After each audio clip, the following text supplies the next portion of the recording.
একদম অল্প সময়ের মধ্যে তোমাদের আজকে বানিয়ে দেখাবো চিতই পিঠে আর সরু চাকলি। জাস্ট কিছু সময়ের ব্যাপার, তোমরা জাস্ট দেখো, ভীষণ ইজি বানানো। তো প্রথমেই আমি নিয়ে নিলাম চালের গুঁড়ো, বাজার থেকে কেনা। আর হ্যাঁ, আরেকটা কথা তোমাদের বলে রাখি, এই চিতই পিঠে দিয়ে আমি বানিয়েছিলাম রান্না পিঠে। তো সেটার রেসিপি দেখতে হলে নিচে দেওয়ার যে বড় ভিডিওর লিঙ্ক রয়েছে, সেই বড় ভিডিও থেকে তোমরা কিন্তু দেখে নিও।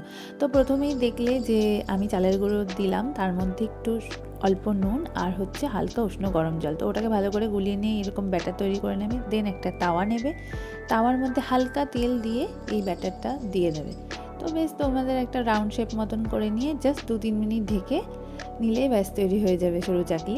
আর তারপরে একটা তাওয়া নেবে, সেটার মধ্যে তোমাদের চিতই পিঠে বানাতে হলে তাওয়া লাগবে, মাটির তাওয়া। এটাকে তাওয়া বলে বা সরা বলে, যাই হোক। তো এটার মধ্যে এরকমভাবে দিয়ে 2-3 মিনিট ঢেকে রাখলেই ব্যাস হয়ে যাবে আমাদের নরম নরম তুলতুলে চিতই পিঠে।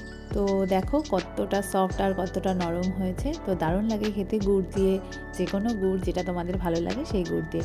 তো বাই, ভালো লাগলে আমার রেসিপিটা একটা লাইক করে দিও, কমেন্ট করে দিও, সাবস্ক্রাইব করে দিও। দেখা হবে আবার পরের ভিডিওতে, ততক্ষণ ভালো।